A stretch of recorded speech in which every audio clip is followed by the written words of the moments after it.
우리의 조건이나 우리의 노력이나 애씀으로 되어지는 것이 아니라 전적으로 하나님의 택하심과 또 하나님의 신실하신 인도하심 때문에 우리가 의롭다 여김을 받게 되는 것입니다.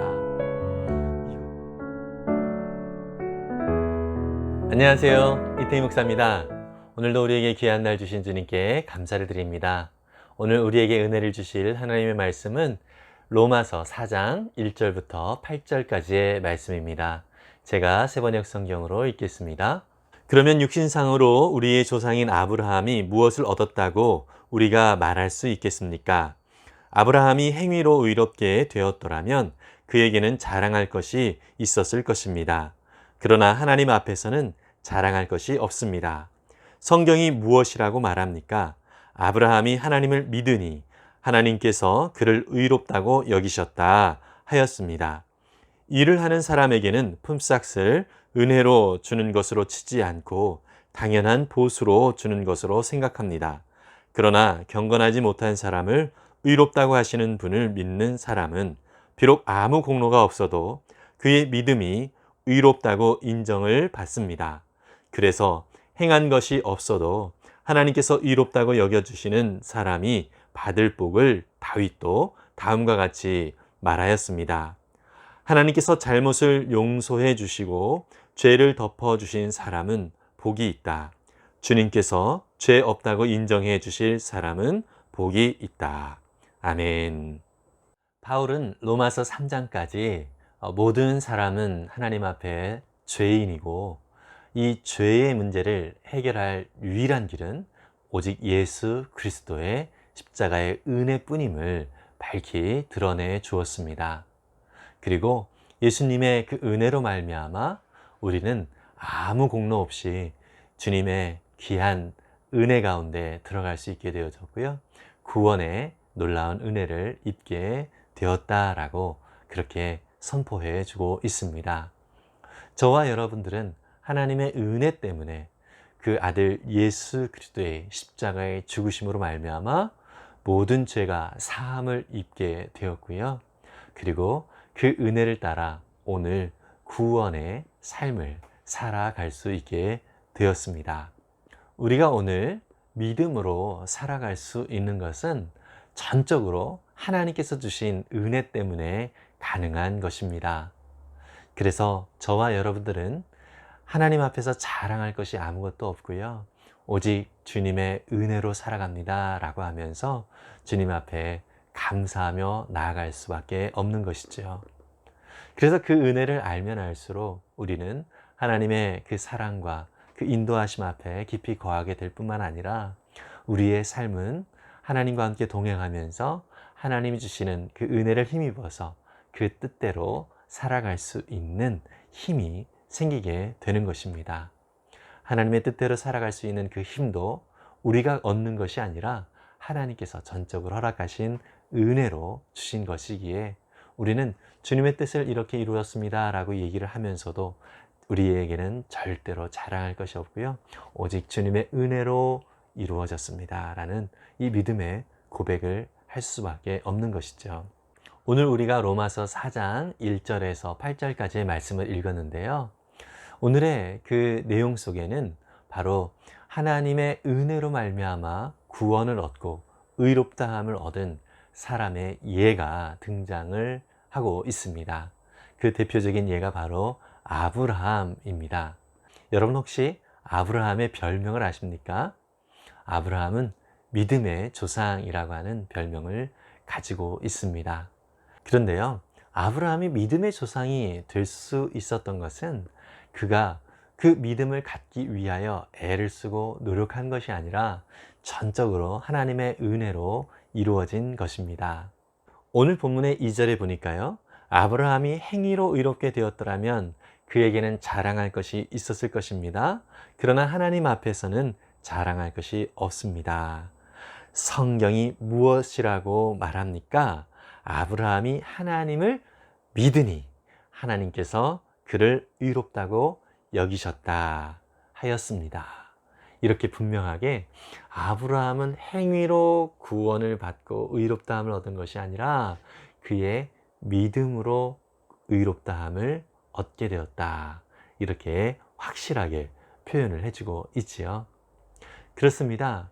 저와 여러분들이요, 아브라함의 그 일생을 살펴보면은 창세기 12장부터 아브라함의 삶이 어떠한가라고 하는 것들을 우리가 엿볼 수가 있는데요. 아브라함의 가정만 보더라도 아브라함은 어려서부터 그 아버지 데라를 통하여서 양육을 받았습니다. 그런데 여러분, 이 데라가 어떤 일을 하고 있었지요? 바로 우상을 섬기는 일을 하고 있었고요. 분명히 여호수아서 24장 2절에도 보면 여호수아가 이스라엘 백성들 가운데 그들의 역사를 쭉 살펴보면서 이 데라가 다른 신을 섬겼다라고 얘기를 하고 있습니다.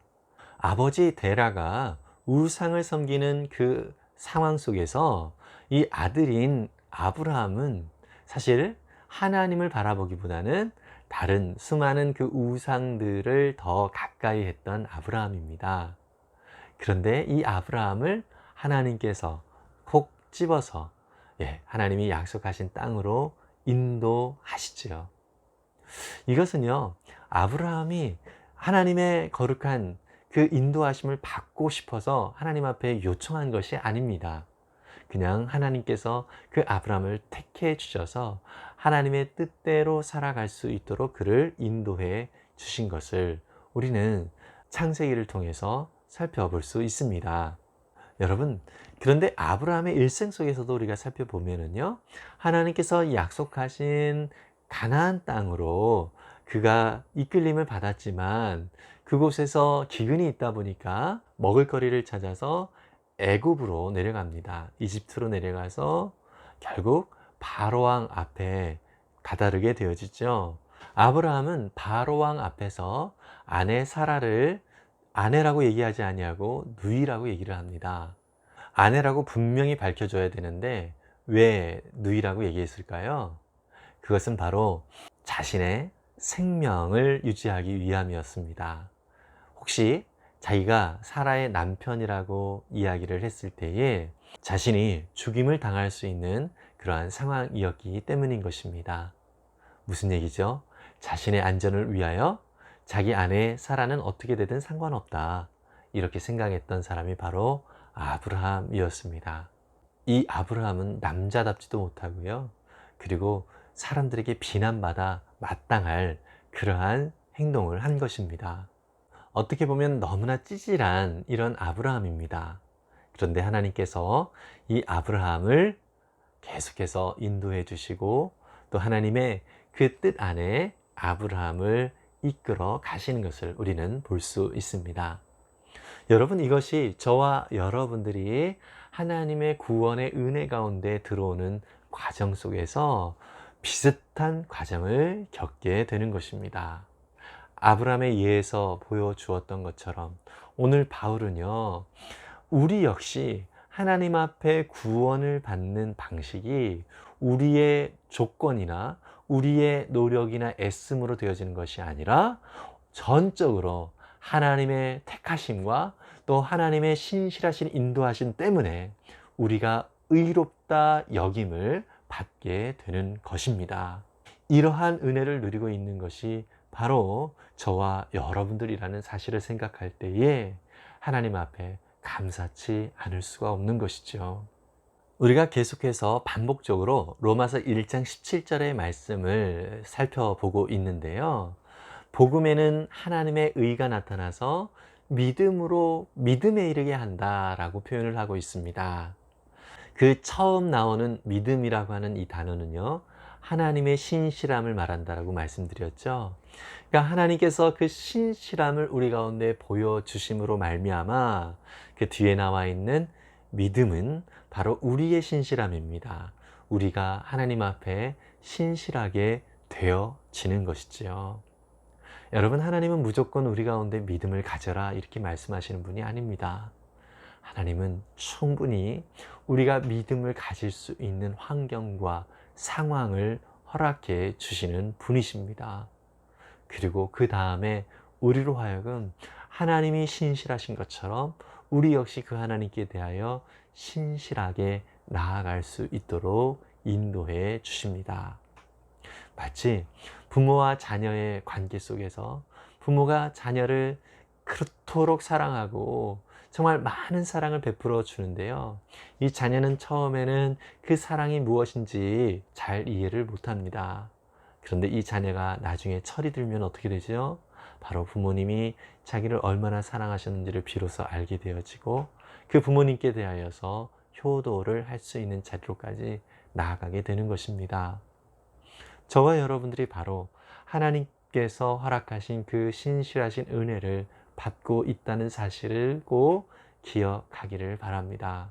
그리고요, 오늘 그런 은혜들을 한번 우리가 세어보면 참 좋겠습니다. 그래서 하나님께서 주신 그 은혜 가운데 우리가 나아가 하나님, 우리 역시 그런 하나님의 은혜와 사랑을 받은 자답게 신실하게 하나님 앞에 나아가기를 원합니다 라는 믿음의 고백을 모두가 할 수 있기를 바랍니다. 그리고 바울은 오늘 우리가 받은 그 구원에 대하여서 아무 값 없이 받은 것이다 라는 표현을 하는데요. 마치 일꾼이 자기가 그 삭슬 받을 것을 기대하고 열심히 일해서 그 삭슬 받게 되어졌을 때는 그것이 당연한 것입니다. 충분히 자기의 일한 대가로 받은 것이죠.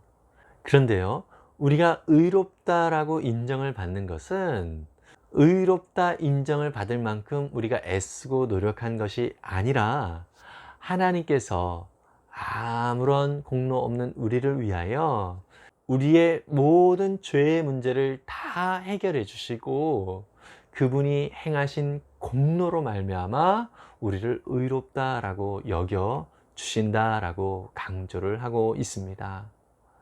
여러분, 우리는요, 일한 것이 없습니다. 주를 위하여 행한 것이 없습니다.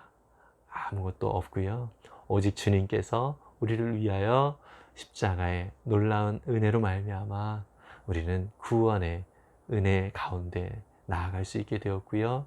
또 우리는 주님의 의롭다함을 받은 거룩한 백성이 되었습니다. 이것이 저와 여러분들이 받은 놀라운 은혜인 것입니다. 이것을 우리 바울은요, 다윗이 인용한 시편의 구절을 인용하여서 이렇게 이야기를 하고 있죠. 7절, 8절에서 말씀하고 있습니다. 하나님께서 잘못을 용서해 주시고 죄를 덮어주신 사람은 복이 있다. 주님께서 죄 없다고 인정해 주실 사람은 복이 있다. 이렇게 선언을 하고 있습니다. 다윗 역시도 자기가 누리고 있는 모든 은혜와 복, 또 그 구원의 기쁨, 이것은 전적으로 하나님의 은혜 아래 이루어진 것임을 선언을 해주고 있습니다. 정말 우리는요, 우리의 능력과 우리의 힘으로가 아니라 전적으로 하나님의 은혜로 의롭다함을 얻게 되었고 또 구원을 받은 거룩한 하나님의 백성이 되었습니다. 이 사실을 우리가 감사하며 또 하나님 앞에 오늘도 겸손히 또 믿음으로 나아가는 우리 모두의 삶이 될 수 있기를 간절히 바랍니다. 기도하겠습니다. 사랑해 주님 감사합니다.